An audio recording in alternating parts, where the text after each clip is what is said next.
नमस्कार। किसी नगर में एक साहूकार के 7 बेटे और एक बेटी थी। सातों भाई अपनी बहन के साथ रहकर खाना खाते थे। कार्तिक मास लगते ही करवा चौथ आई। भाई अपनी बहन से बोले, आप बहन खाना खा ले। बहन बोली, आज तो मेरा करवा चौथ का व्रत है, चांद देखकर खाना खाऊंगी। भाइयों ने सोचा, आज तो हमारी बहन भूखी रह जाएगी, इसलिए एक भाई तो दिया लाया और एक भाई चन्नी लेकर टीले पर छट गया और चलनी में चांद दिखा दिया। भाई बोले, बहन चांद गया, अर्घ दे ले। बहन बोली, आओ भाभियों अर्घ दे लो। भाभियाँ बोली कि ननद जी, अभी तो आपका ही चांद उगा है, हमारा तो रात को उगेगा। बहन अर्घ देकर भाइयों के साथ जिमने बैठी।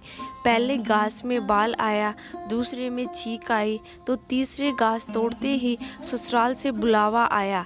अब उसकी माँ उसके लिए कपड़े निकालने लगी तो सारे कपड़े सफ़ेद ही निकलते गए। माँ घबरा गई और बोली, जो तेरे भाग्य में लिखा होगा वही होगा। माँ ने उसे सफ़ेद कपड़े ही पहना दिए और हाथ में एक सोने का सिक्का दिया और बोली, जो भी रास्ते में छोटा बड़ा मिले सबके पैर छूती जाना, और जो कोई भी पूर्ण सुहाग होने का आशीर्वाद दे उसे यह सोने का रुपया दे देना और पल्ले को मोड़कर गांठ दे देना। वह बोली, ठीक है माँ, और वह अपने ससुराल चल दी। रास्ते में जो भी मिलता वह उन सब के पाँव छूती गई। सब ने सुखी रहो, खुश रहो, पीहर का सुख देखो, यही आशीर्वाद दिया। जैसे ही वो अपने ससुराल पूछी, ससुराल के आंगन में छोटी ननद खेल रही थी। जब उसके पाँव छुए तो उसने आशीर्वाद दिया, सदा सौभाग्यवती रहो, पुत्रवती हो। यह सुनते ही उसने अपने पल्ले पर गांठ बांध ली और सोने का सिक्का छोटी ननद को दे दिया। घर में गई तो रोना पीटना लगा था। उसका पति मर चुका था। वो बोली, मैं तो अपने पति को जलाने नहीं दूंगी, मैं भी इनके साथ जंगल में रहूंगी। अब वह जंगल में एक झूपड़ी बनाकर रहने लगी। ननद रोज उसको जंगल में खाना दे आती। अब गाजती दौड़ती माही चौथ आई। करवा ले 7 भाइयों की प्यारी करवा ले, चांद उगाने वाली करवा ले, बहुत भूखी करवा ले। तो वह चौथ माता के पैर पकड़कर चौथ माता से अपने पति के प्राण मांगती, पर वह उसे ऐसे कहती, हमसे बड़ी चौथ माता आएगी, उनसे अपने पति के प्राण मांगना। एक एक करके सभी चौथ आई, सभी यह कहकर चली गई। आश्विन की चौथ माता बोली कि तुझसे कार्तिक की बड़ी चौथ माता नाराज है, वह तेरा सुहाग लौटाएगी, तुम उनके पैर मत छोड़ना और 16 श्रृंगार का सारा सामान ले आना। दूसरे दिन ननद रोटी देने आई तो वह बोली, ननद जी काजल, मेहंदी, बिंदी, रोली और मांग तथा सुहाग का सारा सामान ले आना। कार्तिक की करवा चौथ आई। करवा ले, दिन में चांद देखने वाली करवा ले, बहुत भूखी करवा ले। उसने माता के पैर पकड़ लिए और बोली, माता मेरा सुहाग वापस करो।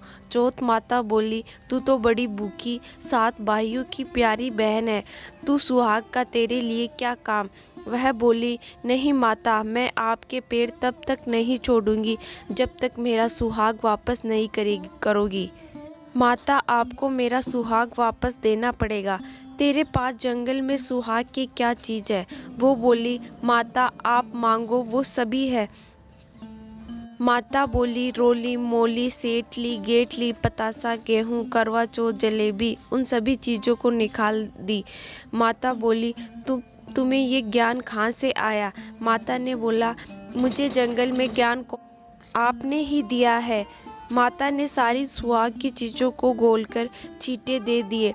उसका पति उठकर बैठ गया और जाते हुए माता ने झोपड़ी को लात मार दी तो वह महल हो गए।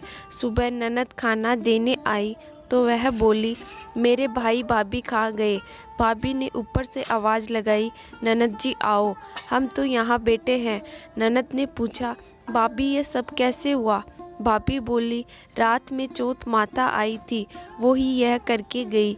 जाओ ननद, माता जी को बोलो हमें गाजे बाजे गीत गाते हुए लेने आए। ननद माँ को जाकर बोली, माँ भाभी ने तो भैया को जिंदा करवा दिया और भाभी बोलती है कि उनको गाजे बाजे से लेने आओ। सासू गीत गाते हुए बहू को लेने गई। बहू सास के पैरों में पड़ी और सास बहू के पैरों में पड़ी और दोनों एक दूसरे को कहने लगी कि आपके भाग्य से ही सही हुए हैं। सासू बोली, बहू घर चलो। सास बहू बेटे और बेटी को घर लेकर आ गई और सारी नगरी में कहला दिया कि पति की पत्नी बेटे की माँ 12 महीने की 13 नहीं तो 4 या 2 तो हर कोई करना। जिसके कोई नहीं हो वो अपने दीदे गोडों की करना। जैसे माता ने साहूकार की बेटी को सुहाग दिया वैसे ही माता सबको देना। इस कहानी को कहते सुनते और हुकार भरते सब पर अपनी कृपा करना, सबको अमर सुहाग देना। जय चौथ माता।